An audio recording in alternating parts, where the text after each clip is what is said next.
No contexto efervescente do século XVI, marcado pela expansão colonial portuguesa na América, a primeira visitação do Santo Ofício emerge como um capítulo fundamental na história do controle religioso e comportamental em terras brasílicas.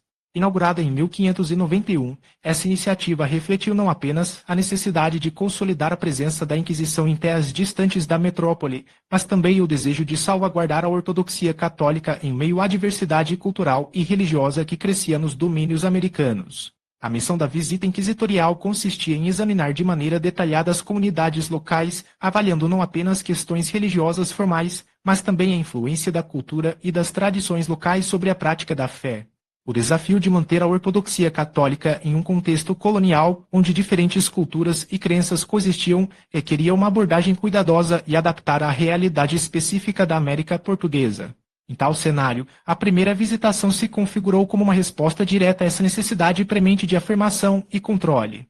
O visitador nomeado Heitor Furtado de Mendonça seguiu à risca a liturgia inquisitorial. A população de Salvador e das proximidades foi convocada a participar de um cerimonial marcado pela exaltação ao Santo Ofício.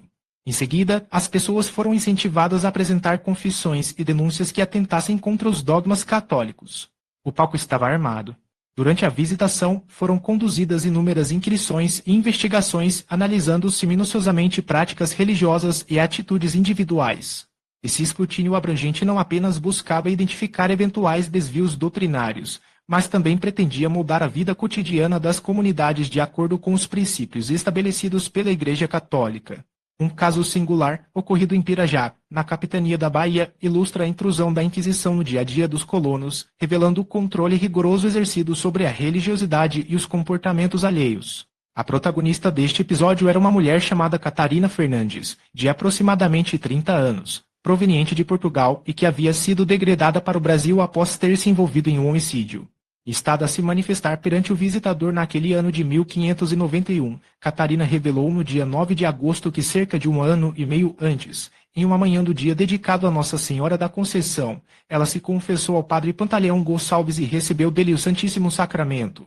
Que tinha tudo para ser uma mera rotina religiosa, porém, converteu-se em uma situação insólita. Ao retornar para casa, Catarina foi confrontada pelo marido, que recordou que ela havia comido uma talhada de abacaxis antes de comungar. As cascas da fruta que ela avistou logo em seguida não deixaram qualquer dúvida sobre a refeição matinal. Arrependida, Catarina fez uma nova confissão, desta vez com o padre da Companhia de Jesus. O jesuíta impôs penitências severas, incluindo 15 dias de silício, 5 rezas do rosário e da coroa de Nossa Senhora, além de 3 sábados de jejum a pão e água. Catarina cumpriu tudo sem pestanejar. Para o inquisidor, atento a casos de relaxamento da fé e de práticas desviantes, a explicação de mero esquecimento não bastava. Era preciso garantir não se tratar de uma heresia por parte de Catarina. Por isso, imerso no clima da Contra-Reforma, o visitador Heitor Furtado de Mendonça suspeitou que estivesse diante de uma situação de negação da transubstanciação, doutrina que crê que o pão e o vinho convertem-se em corpo e sangue de Jesus Cristo no ato da consagração. Isso poderia explicar a conduta displicente da mulher perante o sacramento da Eucaristia. Após o inquisidor submeter Catarina a um longo interrogatório sobre a questão, desconfiando que ela estaria negando a doutrina por ser adepta ao protestantismo, ela afirma que nunca esteve em terra de luteranos, nem tratou com eles e que sabia muito bem que se há de comungar em jejum e que a isso estava obrigada. Ainda sem ter se convencido, Heitor Mendonça mantém a desconfiança sobre a atitude de Catarina, insistindo com sua inquirição. A persistência do visitador em questionar a mulher, aliás, é digna de nota, revelando a meticulosidade com que o Santo Ofício zelava pela ortodoxia. Por fim, a mulher apresentou uma explicação peculiar para o inusitado esquecimento de ter comido abacaxi, a cólera e os dissabores contra o marido, com quem havia brigado pouco antes, teriam obscurecido sua memória. Sem mais, ela foi liberada. Mas o medo de um possível processo inquisitorial certamente a acompanhou.